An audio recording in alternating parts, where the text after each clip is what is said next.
Three, two, one.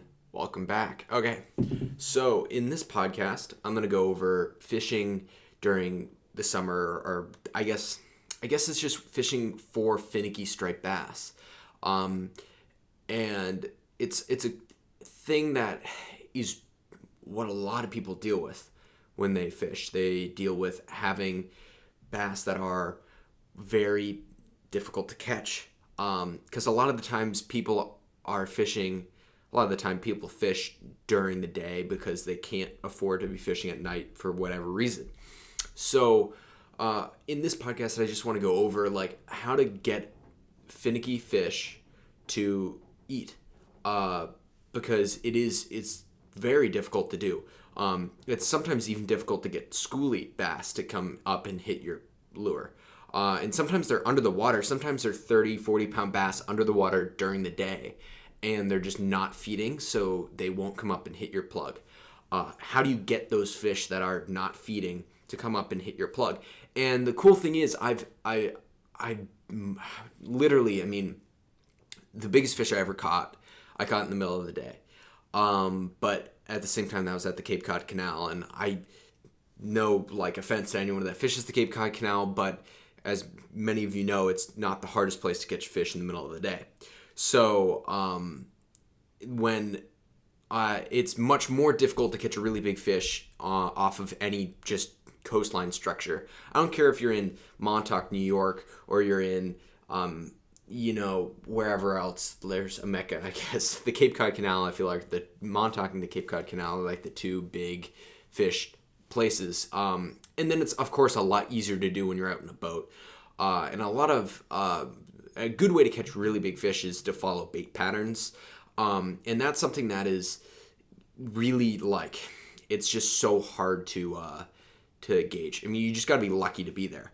It's one of those things that's like, okay, there's a giant school of mackerel or a giant school of bunker, and they're moving through this area, and there's 40-pound bass feeding on them, and you can snag a bunker and flip it back out there and hook it into a 40-pound bass in the middle of the day. That happens, but it's super, super rare to do. You can also throw other plugs like pencils and stuff, and you can still hook big fish, and it's just very hard to come upon a blitz of that magnitude in general. So how do you do that when there's nothing really showing? And because that's the most okay, if I'm going to pick the perfect scenario to catch a 40-pound bass during the day, I'm talking about a full-out blitz on mackerel or bunker. That's the best way to do it. But it's not always the most practical way, and you generally don't run into that. And few people ever run into that. I've never ran into something like that, besides being at the canal once, and that wasn't even a full-out blitz. That was just a lot of big fish running through the canal. So that's just difficult to come across in general. Does it happen? Yeah. And do people come across it? Yes. But it's something that is kind of like a once in a lifetime thing if you can come across a bunch of really big fish feeding on the surface. And it's definitely the best way to do to fish for big fish during the summer. And when a lot of people fish for striped bass, they do really well in the spring. And then during the middle of the summer, the dog days of the summer, it gets a lot more difficult to hook into bigger fish. So, and a lot of the time people will just start fishing for other species that are easier to catch, especially if they're fishing from shore. And that's something that, it's one of those things that I feel like, okay, you're waiting for the big fish to show up in the spring. And then during the summer when the big fish are there, people are not utilizing the time that they have with the large fish in the area. And myself included in that statement, I've caught really big fish during the day, but I've also not utilized my time as best as I could be. Because last year I had two scenarios where it was the dog days of summer and I hooked two bass. Actually, I didn't personally hook one of them, but I was there taking someone to a spot and they hooked the bass. And it was one of those things that we both casted out, and I was getting a whole bunch of schoolies and he was behind me and he caught the big fish. So, what can you do about that? But it was good because he never hooked really big fish, even though the fish didn't fight, and it was really weird. And I'll get into that story, and I think we've told it a few times, but it's one that really like in the best way describes like fishing for fish when it's sunny out and they're not feeding. And that's really cool because that in general was an interesting day because it was, it was interesting because when we were fishing, so me and Ben, who is sometimes my co-host on this podcast, we're fishing, and he doesn't fish he's somebody that he just comes out because I fish, and so I don't know, I'll bring him around, and he always comes out and catches all the big fish, and I do all the legwork and get him on these monsters, but which is fine. As long as one of us is hooking into a 40-pound bass, I don't care, but he has a horseshoe. So, because I feel like, he probably caught maybe 10 fish last season, and a good 7 of those fish were over 20 pounds. So that just shows you that, when he hits it perfect. And so that's always, so I love taking people out fishing. That's what I love doing it. And I may at some point start guiding, and I have all this stuff that I'm thinking about at points, but regardless, I think that one of the most fun things to do is to bring someone out fishing, and somebody that doesn't really fish very much, and have them hook into a big fish. Now that's really, really difficult to do with a beginner when it's pitch black out. And that's when I would bring someone out to go fish for a huge striped bass. That's like the way that I can say, I'm going to catch you a giant fish. If you come out and throw an eel here, you can catch a big fish, or throw a plug here, you can catch a big fish. So I like to, when I bring people out for the first time, I like to give them an experience that's like consistent action. And that's, it's something that is sometimes difficult to do when it's the middle of the summer. So I guess we'll get into when's the best time when you're having trouble catching fish and you're getting skunked, and the bass are not really feeding very well. When's the best time to fish? And really the 3 best times to fish are morning, evening, and at night. But as far as the morning goes, the bite, in my opinion, because the sun rises very early. It starts getting bright out. It starts getting bright out around 3 in the morning during the middle of the summer. And this is when the fishing's at its slowest. So pretty much you have from 9 o'clock to 2. That's it being really dark out. So if you start fishing at 3, stuff starts to get brighter out. And so if you can start fishing at 3, because that's when that slight change, which will either kill a bite or start one. And I've talked about that. Every change, no matter how subtle it is, can actually switch on and off feeding for a striped bass. And I don't know why that is, but for some reason, whether that be it getting bright out can actually kill a bite, and it getting dark out can start a bite. Or vice versa.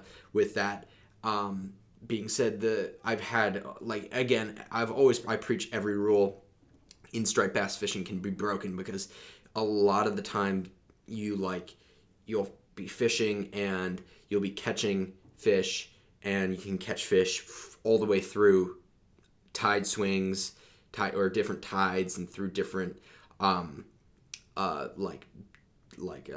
if it's dark then in the morning, then it's dark at night, and you fish through the morning, you're still getting consistent action. Does that happen all the time? There's many bites where I'll start at 12 and I'll fish from 12 to 8 o'clock and have consistent action all the way through that time period. Even though I guess the morning bite and the night bite all start very similar. You have probably 3 hours on either side, and it's actually my favorite time to fish. And a lot of people say, oh, don't go out when it's just starting to get dark. You want to go and fish when it's dark out.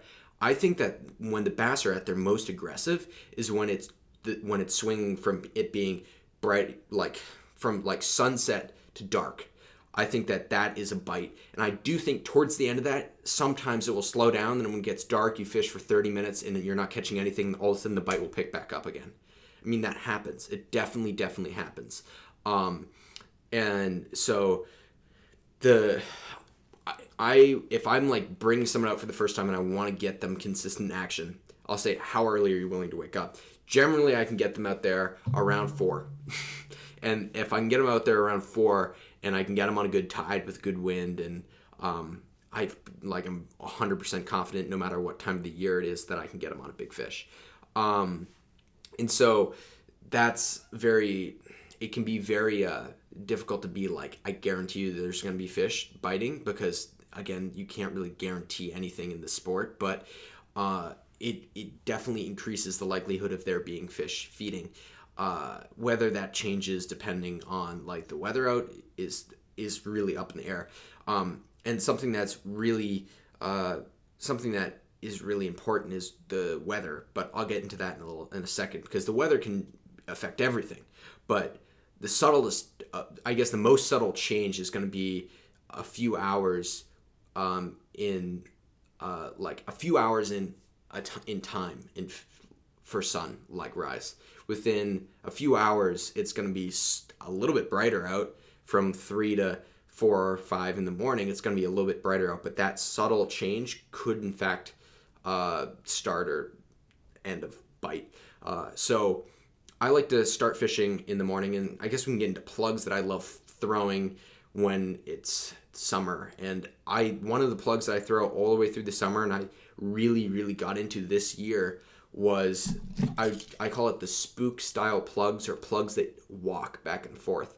And they're one of the, and this is like by far, I'm talking schoolies, like schoolie bass, you can throw little walking plugs. And there's like a small Magnum walker and there's a large Magnum walker. And so the problem that I always have had with spook plugs is that they end up diving under the water. And there's a little cut in the front of this plug.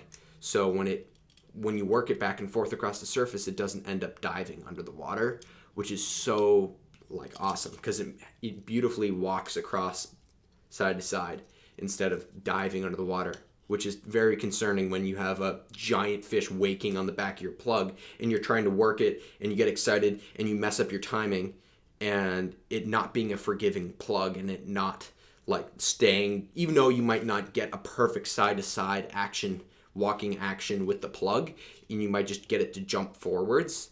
That's better it's better than it diving under the water, because then the bass could get a good look at it and be like, this is not I don't want to eat this. So it's a very forgiving plug to use for as far as spook style plugs work.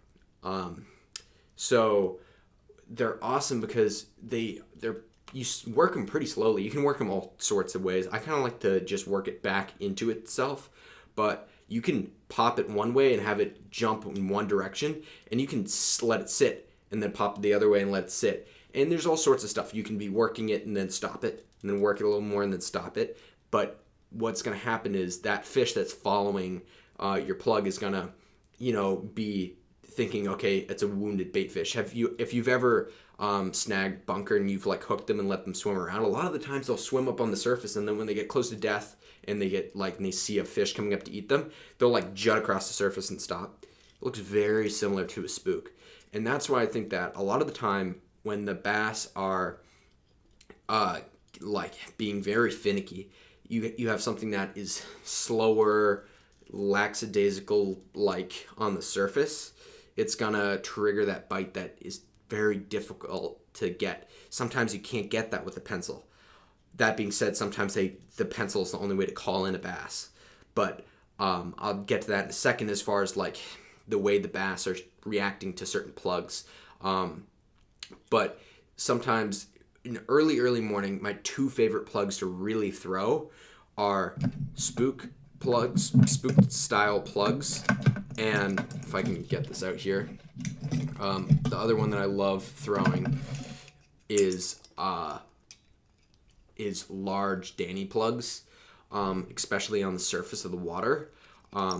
And that's just because like both of these are topwater plugs, but they work absolutely fantastic for finicky fish, because finicky fish are not wanting to expend a lot of energy to go chase down like some bait, like a bunker or something.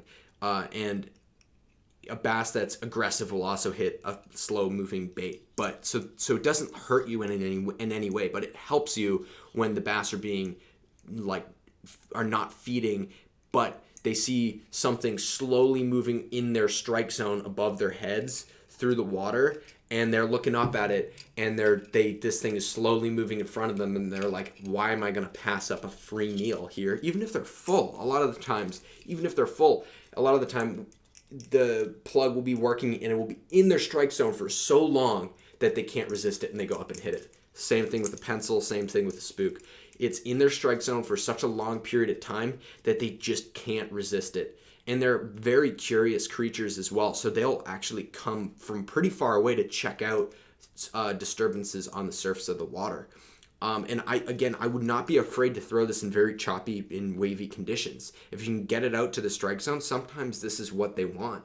And it's very hard to work sometimes, but at the same time, it's like, in my mind, I throw Danny plugs whenever it's like you're in a boulder field, regardless of the conditions. So those are two two ways and two plugs that work very well. And this is going to lead into my story perfectly, because I was fishing with Ben. It was early spring. It was like early June. It was like June 7th or something.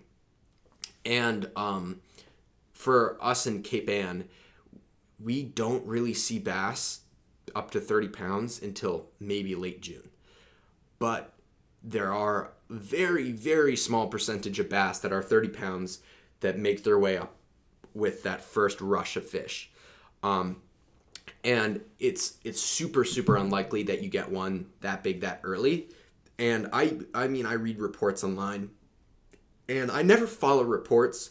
And that's something that's like, yeah, you hear that like, oh, the canal's lit up, and I'm like an hour and a half or 2 hours away from the canal or whatever. So if I go drive up there, you know, I'm just like wasting time. And I have a story that I've told before where I've driven up there, caught nothing, came home, caught a 45-pound bass. So it's just one of those things that's like, you don't really don't chase reports, because I always think that on the rarest of occasions will it actually pan out. And most of the time doesn't pan out unless you have a friend that's calling you and it's like, the fish are biting right now, come. That's the only time it would ever work out for you. So anyway, but we were fishing, and it was probably 80 degrees, and it was like the first really warm nice day, and I'm trying to think here. So it was like a really warm, nice day. It was probably 3 days before the new moon, but there was not a cloud in the sky. It was blue skies and everything. The only thing that was in our favor is the wind was blowing in the right direction. So we went out there. The water was super clear, and we went out to one spot. And the place that we were fishing, a lot of the coastline that I fish is just huge stretches of rocky cliff with boulder fields, which is great for fishing. And generally when I have a spot, I try to explore that area. And a lot of what I do, and I've preached this in the podcasts, is I like to look for cuts. So all of my spots are generally in a cut, because there's a point and a point. There's going to be fish on the point. There's going to be fish on the inside of the cut, on the side of the cut, depending on the tide, where the current is rushing by. There's so many things that factor into why there's going to be fish in that little cut, but they're not going to be, I mean, they are, but it's more difficult to find a fish staging on a flat, like, cliff line. If there's something jutting out, or a boulder or something that you can gauge in your way, like I'm going to cast in front of this or beside this with the waves, or that's the only way you'll be catching stuff is if there's structure. So when there are cuts and stuff, it gives a little place where bass can kind of stage up and set up. So we were fishing in a cut, or in a little cove, or whatever you want to call it. And so you walk across that cove, and It was low tide, and we were fishing in one spot, and I hooked into like a 14-inch bass, reeled it in. As I was reeling in, it popped off, and we're like, oh, like, good, we're not catching anything today, because we were fishing that spot for maybe 30 minutes and we got one hit. And then I was like, why don't we try a little bit further down? The current is starting to pick up. It was getting around mid-tide at that point. And I was like, if we go fishing that spot, maybe there'll be something there staging. And earlier, in fact, as in a few days before, or maybe it was the day before or something, I was fishing there and I had a really large fish swim up onto the rock beside me as I was reeling in like a 30-incher. So, which was insane. So I'm fishing with a spook and I'm working it, and I see, and it's right over this line of boulders, and I'm working it right in front of it. And then all of a sudden, because the waves are breaking over the boulders, the bass just blew up right in front of it, and it was a huge bass. And I was like, oh my God, keep working it. And then another fish hits it. It was the smaller of the two. And it's still like a nice fish. It was still like a 30-incher really early in the season. It was like it was probably my second or third like 30-inch bass of the year at that time. So that just shows you, like, I was catching a lot of schoolies. And I even qualify like a keeper is a keeper. A 30-incher is like, again, but they're still schoolie bass. They're in a school and they're not giant. And they're not really pulling that much drag unless you have very light lines, whatever. But I hook into it, I'm fighting it, I get it over the thing, I reel it in, it's like, yay, I caught a fish. But as I'm reeling it in, I pull it up onto the boulder beside me, and a 40-inch bass swims up onto the rock beside me. As I pull this fish up, the wave drains back out, the bass sinks down onto the rock, flaps twice on the rock, and slides back into the water. So, and it was not hooked, it just followed its friend up onto the rock, which is amazing. I've never seen that happen before. Ever, even with smaller fish. And it must have just been a really, really hungry fish, and it saw the plug in the side of the other fish's mouth and was really hungry and trying to steal the plug from the other fish. So it was like trying to whatever. So that was my thought. I was freaking out because there was two giant fish, that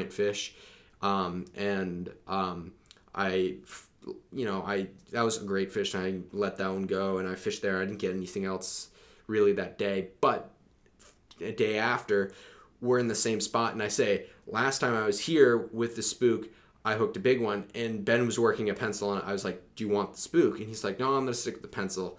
And I caught probably 4 fish that were all like 25 inches at that time on the spook, and I'm like, wow, it's going pretty well. But it was one of those things that it's when the schoolie bass just are attacking like very aggressively, and it was because we were throwing the right plugs. We were not catching anything earlier, and it was very slow like that for the first part of the day, and then we found a school of fish that was feeding, and they were feeding on the plugs that we were throwing perfectly, and then one of the casts, we both cast kind of at the same time, and we're working it over in the same area, and I have my plug maybe 3 feet in front of his, and I hook into a fish, and then as soon as I kind of didn't hook into it, I think a fish blew up on mine, and then all of a sudden something hits his plug, and then the whole water is just exploding. And this fish, when you hook a really big fish, it generally thrashes on the surface and then takes off into a run, especially if you hook up on the surface as well. But it's thrashing on the surface and thrashing on the surface, and it's a big fish. I reel my plug in quickly. I throw my rod to the side, and I'm like, okay, don't freak out. Let's reel this in nice and slow. And I was expecting like this big run to come from this like 40-inch bass, and I was like, this could be like 25 inches. As I'm getting closer, I'm like, this could be 30. This could be 25 pounds. And as it was getting closer, I was like, yeah, this is a 30-pound bass all day. And it's getting closer and getting closer. And I grab the line and I pull it up onto the thing, and the clip that we were using just like is fully bent, and the bass just like falls onto the ground. We grab the bass and we're like, oh my God, this is a huge fish. This is crazy. And yeah, and it was hooked pretty deep, but it wasn't like we did anything crazy. Literally, I grabbed the line and I grabbed the fish, and I grabbed it, and I in one motion moved it up, and then the line fell off, and the fish was just laying on the seaweed. And then I was like, okay, let's quickly grab this. There's a tide pool with fresh water moving into it from the waves. And I was like, let's bring them right quick into the water. Let's keep them under the water. We'll hold them up for a few pictures and let them go. So we take this fish, which didn't fight at all. Mind you, not one single run, like click a drag. It was just thrashing on the surface. And we get it into the water. We're keeping it submerged in the water, and there's waves coming in. So this is all fresh. We're keeping it moving back and forth in the water. And I pull up my measuring tape. We measure it out. It's 44 inches. And we throw that aside. We take some pictures of it, which you're probably going to see as the thumbnail. I mean, that's the fish, and it's a really nice fish. If you're on YouTube, I guess you'll see the thumbnail of it. So it was a really nice fish. And we weighed it out, and it was just shy of 30 pounds. It was like 20, I want to say it was like 28, 29 pounds. So it was, which is like crazy, but that fish at being 44 inches should have been easily a 30-pound bass. And it also was missing a huge chunk of its face, like a huge side of its mouth was just gone, like it had a hook in there, and it just like must have like deteriorated. It just had a huge side of its mouth was missing. We kept it under the water really like the entire time, held it up for a few pictures like this, put it back in the water. We're reviving it, doing nice figure eights with it for a while, and then we release it. And the bass swims out, and then as I'm watching it, swims out and it goes belly up. Because it kicked hard, but it swam out and then went belly up. So we dove in the water, and again, it's this early June, and the water's cold. I mean, it's probably maybe 58, maybe 60, but it was cold water. And Ben dove down probably 20 feet, grabbed this fish, swam it up, and we revived it for another 30 minutes, and then the fish just started bleeding out and died. And I've never had, to this day, hooked a fish like that and had it just keel over and die. So, yeah, I mean, it sucks when you have a fish, especially of that size, die, but the fact that it didn't pull any drag and the fact that we did everything right to keep it alive, pull it out of the water for a second, held it up, or pull it out of the water for a second, put it back in a tide pool. We kept it submerged under the water, keeping it moving, keeping water going through its gills, fresh water, mind you, in super clear, clean, cold water as well. And the bass still died. So, I mean, I don't know what we did wrong. The fish just was towards the end of its life, clearly, because we didn't have extremely tight drag because we were catching schoolies. And the thing just was not pulling a lot of drag. It was just doing corkscrews in the water. So, I don't really know what we did wrong. I think the fish was just old. Honestly, I think it was just a very old, tired fish that was definitely towards the end of its life.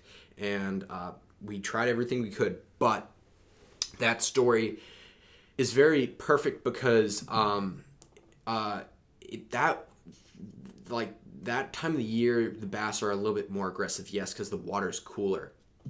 So, again, that leads into another thing that I'm going to talk about is when you're fishing for finicky fish, try to fish clear, cool, deep water.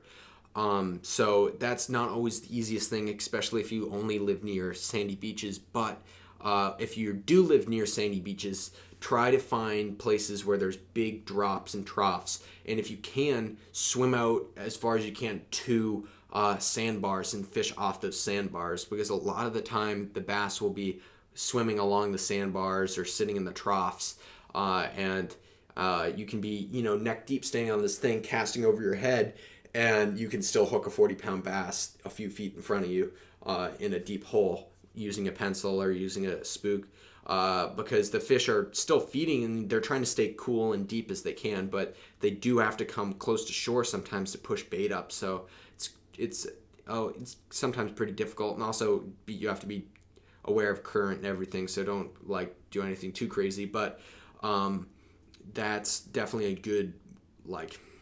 good way to find bigger fish is to fish cooler, deeper water. It's a lot easier for me because I live in places that there are you can go to a cliff and you can have a 40-foot drop or a 50-foot drop, and that's not even joking. I mean, you have these huge fish not very far off. I mean, I know of people that are catching tuna 100 feet, 200, well, probably a little more. It's probably more like 500 yards away, but it's still super close to where I am. I don't think it's ever possible to hook a tuna from shore, but the amount of like mackerel in some of these areas that are like, I'm talking about football fields of mackerel on the surface, just winding on the surface, like absolutely football fields. And they don't really do that unless they're, I guess they do that when they're feeding, but they also don't really do that unless they're being like attacked from beneath. And a lot of the time that's striped bass, and I see that at night sometimes, and I'll see these huge schools of mackerel move through, and I know I won't catch a single bass the entire night because the mackerel just, there's too much bait in the water. And you'll see that with bunker and same thing, unless there's blitzing going on. But this is something I mean, I wonder, comment if you are watching this on YouTube, if you've ever come across something like this where you'll have like football fields of mackerel, or at least huge pod, like at least like a good sized school of mackerel, and they're covering, you know, like 20 feet around, and there's a whole bunch of them on the surface feeding. I guess there's smaller schools I've seen too, but still they're all feeding on the surface. And then just in general, like if you've ever seen that, because I know when you're fishing for tuna, that you'll have huge 800-pound bluefin tuna feeding on schools of mackerel like that. So you know that the same bait is being fed on, you know, 500 yards offshore. And I've heard stories of people catching small bluefin on fly rods, like out by these islands that are not that far off, that I've kayaked out to and fished from. So, you know, it's kind of cool to know that there's such crazy creatures, crazy fish out there. But at the same time, it shows you that if there are bluefin tuna that are feeding there, like it's definitely going to be cool enough and deep enough for these striped bass. And so it's interesting because sometimes like you'll fish along a rocky cliff line and you won't catch. I mean, it's difficult to catch fish because there's not a lot of structure. But at the same time, there are bass below there. At that point, a plug that is very good for fishing in deep water, when you know the bass are down low, and especially during the day, is just noisy, huge pencils. They don't have to be huge, I guess, but noisy pencils. I don't have one with me right here, but a noisy pencil popper will create a disturbance on the surface, and these fish are built to feel vibration, and it creates vibration on the surface. It looks like a fish's tail or whatever going on the surface, and so they'll see or hear or feel that this is going on near them, and they'll come from pretty far away. Like, you know, they could probably be coming from over, they could go from like 50, 60, even maybe more yards away, hear that and come up and investigate. So what you want to do is you want to throw the pencil, and you want to try to work it. Like, there's many different ways you can work a pencil, but you want to work it where you have it thrashing back and forth, and you don't really do I have a rod here? I guess I can use the tip of a rod to demonstrate this. So you don't really want to reel that much. So if I'm working my pencil popper, I want to do this with my rod way more than I'm doing a crank. I'm probably reeling maybe this fast when I'm working a pencil. And what that does is the plug is gonna go back and forth. Obviously, if it's a bigger plug, sometimes you want to have bigger motions with the top of your plug.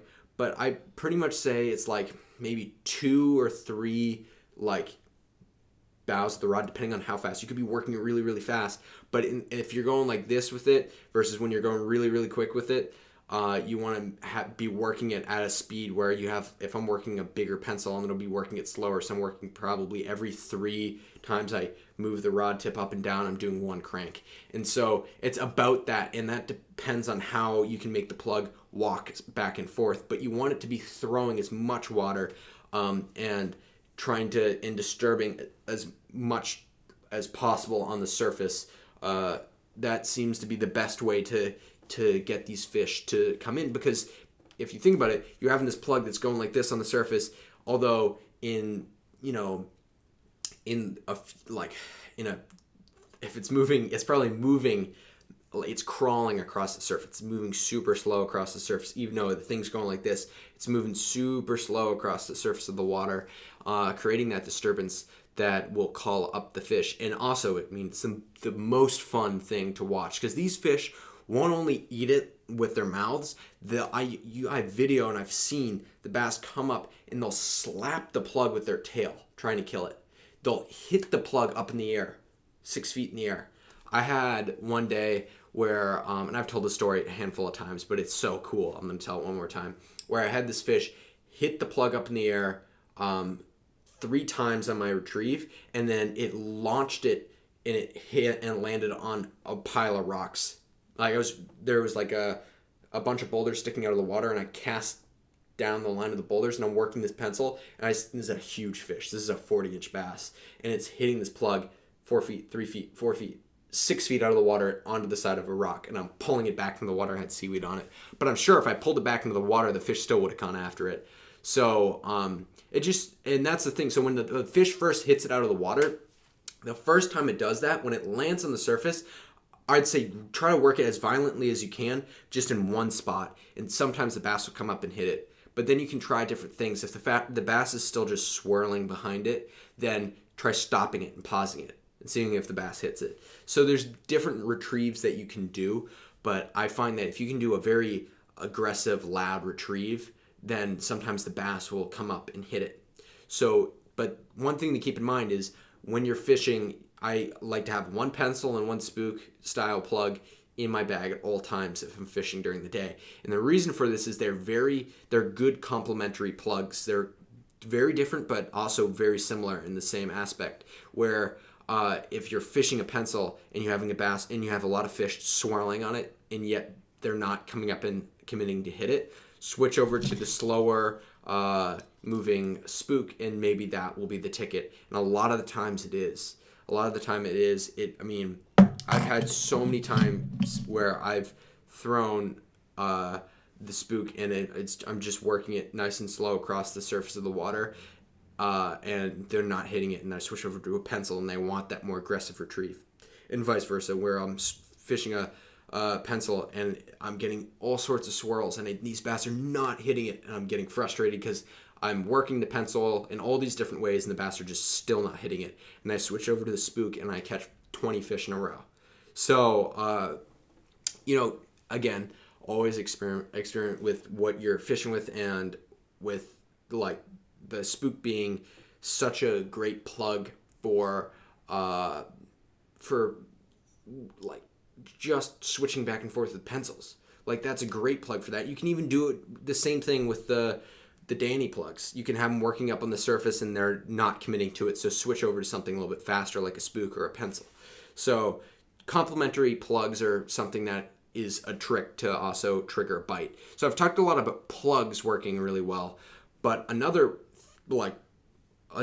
lure or plug, I guess you could call it, that works really well is weightless soft plastics like Sluggos or Hoagie, like soft plastics that you can work pretty slowly, and they have that realistic movement in the water that sometimes is what you want. I like fishing them in early morning in like shallow water, and working these through current, especially in current as well. You can almost drift them down. You don't really have to reel very much, and the thing's just working right in the current, and the bass just come slam it right on the surface, or it's just half a foot under the surface of the water, and you're just twitching. It's they can be huge, and you're just slowly twitching it and reeling it, slowly twitching it and reeling it, and then the bass just slam it. So that's another plug that is fantastic for finicky fish. As well, if you're trying all these topwater lures and they're not getting eaten, try going subsurface with that. Another one that's really great is I like throwing, Daiwa SP minnows are great as well. You fish those under the water. They have that huge, big wobbling motion. There's a wobbler. Pumbaa Plugs has a wobbler as well, and the wobbler has very similar action to an SP minnow or like a mag darter. And so, and it's a little bit different profile. So sometimes just profile and action can get these fish to actually commit to hitting plugs a little bit more aggressively, which is pretty cool to see what's working, what's not. And it's fun when you're fishing and you know that because you've made a lure change, it's working better. That means that you're doing the right thing. That means that that's you improving and growing as a fisherman, because it's sometimes super difficult to actually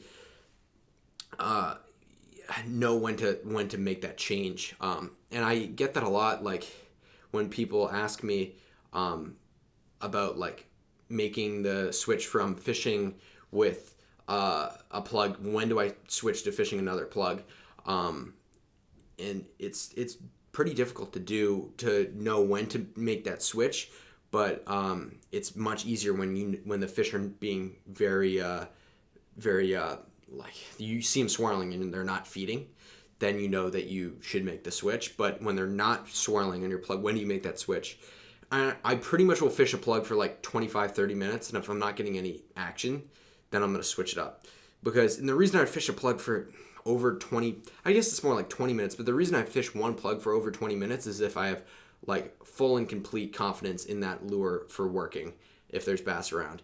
Then I'll start switching it up, but generally I'm switching to something that is like drastically different, like something that is going to be in a different part of the water column completely. So yeah, anyway, so I'm going to get into more weather right now. So this is something that's super important for fishing, and I guess this is something that, like, I mean, there's been all sorts of times where I've been fishing and for like week stretches where I'm having horrible fishing, and then there'll be a thunderstorm that's rolling through or a rainstorm or whatever, and you'll be able to fish when it's at the biggest low pressure systems, even post low pressure. Well, I guess so. Even before the low pressure system comes, try fishing before low pressure systems come, and then try fishing during and after. And I guarantee you, before, during, and after, something will happen. Sometimes it's pre-frontal conditions is what the bass are mostly feeding at. Sometimes it's post-frontal conditions, and sometimes it's in the middle of the storm. And I'm talking full downpour. It can be 12 o'clock, full downpour. Try fishing. Sometimes that's the perfect time to fish. A lot of times it's a lot more difficult to fish topwater plugs. At that time, you can throw a lot larger lures, such as your jointed swimmers, or in other glide baits, shad sticks are great. Shad swimmers are great. Like, I'll throw all of those different plugs. Although you can throw a big pencil and it makes enough of a disturbance on the surface that the bass definitely will come up and smash that. So that's a big thing that's going to help you increase your bite. Try fishing when the storm, and it might sound a little basic if you've been fishing for a while, but if you haven't, that's a great time. The worst conditions to just be outside are the best conditions for striped bass fishing. The more windy, wavy, and rainy it is, the better the fishing is going to be. And so that's something that's just goes without saying, though. For a lot of people are like, I only fish when there's low pressure systems coming through. And that's not always the case, because a lot of the time during a high pressure system, there are still big fish out there feeding. And all it could take is just a little bit of wind. So one day it was 90 degrees, it was mid-July, and I swam out to an island at high tide. It was pretty, like, it was a little bit wavy, but it wasn't too bad. So I swam out. I had one pencil. I was not really planning on fishing. I was actually just like there with my family, and there was the island, and I was like, I have the rod in the car. I grabbed a little pencil and I swam out to the island. Literally first cast, I'm working this in. I see something that looks like a huge swirl, and I'm like, or it looks kind of like a wave or a rock swirling. I'm like, that could have been a big fish. And then all of a sudden, boom, big explosion, drag peeling, and I'm on a nice fish. And this is like one of the, I mean, it was a big fish for the middle of the day, and it caught me completely by surprise. And it was peeling out line, and I was like tightening up. And then I'm just sitting there. I'm like, okay, I'm settling in for this fight. So I'm fighting, and so the fish stops its first run. I start reeling. I'm gaining some line.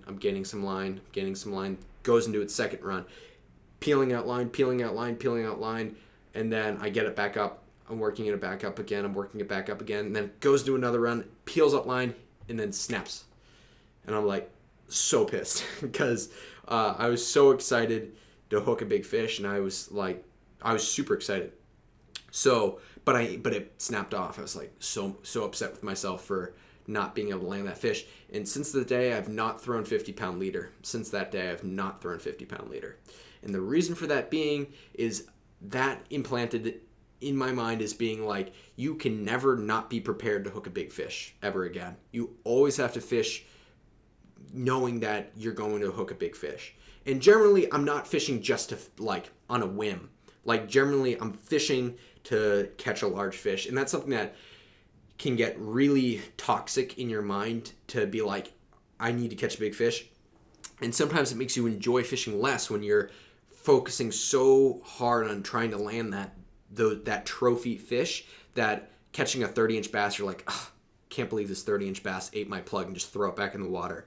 And you get like mad that you're catching a handful of schoolie bass when you should be like, yes, I'm getting consistent action and this is fun. It turns into this like anger at like, why would this fish eat my plug?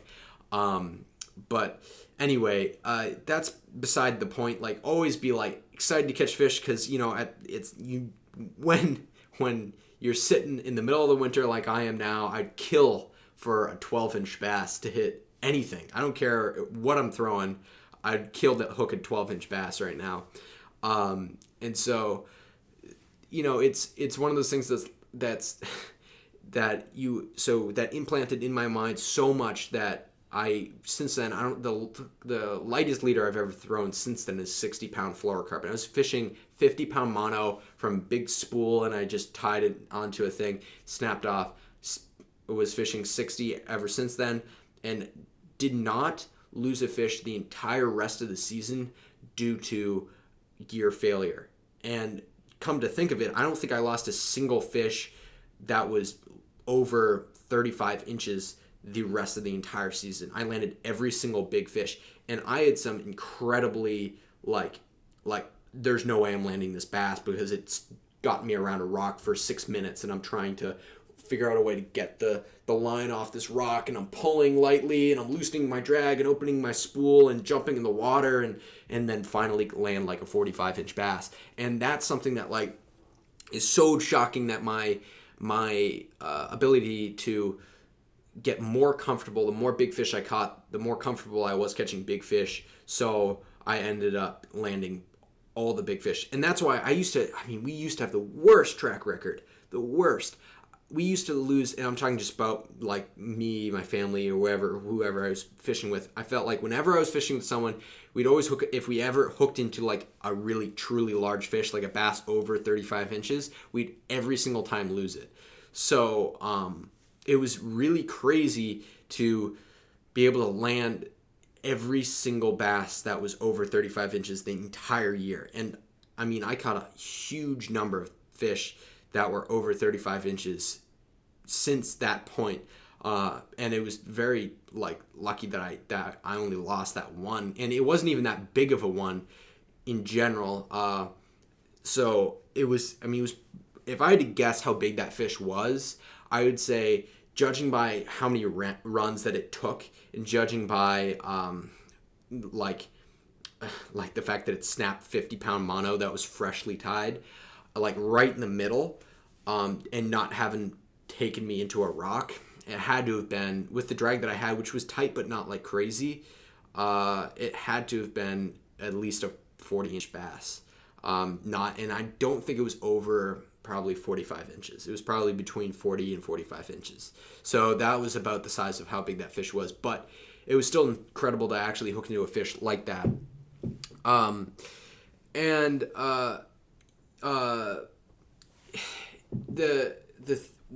guess I'll go into another thing about current in general. It helps a lot when you're fishing. Sometimes when current flows out of an estuary, it's going to be super warm in the summer, but when it's flung back in, or into a river, I guess, it could be either one. When it's flung back in, it can be pretty cool, and that can trigger a pretty nice bite. So sometimes that's what you want to do, is be focusing on when the cool water is flowing in. Sometimes that'll also push some bait in as well. and it's kind of the opposite for during the spring. You kind of want the water flowing the other direction because you want that warm water flowing out, and that's when the bass are feeding earlier in the spring. So I think that is, I think that's it for this podcast. I hope you guys enjoyed it. This was something that I kind of wanted to go over because it is a pretty fun topic. I think as far as fishing with for finicky bass, I feel like that's something that everybody deals with at some point in the year. Everybody deals with that middle section of the summer that's like, oh my god, I can't catch a single schoolie, or even the fact that you're trying to catch a larger fish and you can't catch it. And I've talked extensively about fishing at night, and that's the number one time to fish when the bass are being finicky, is to fish at night.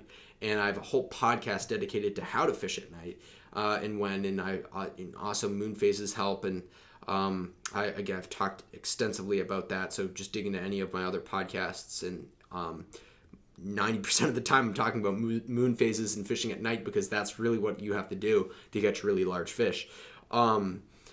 Anyway, so thanks for listening, and I'll see you next time.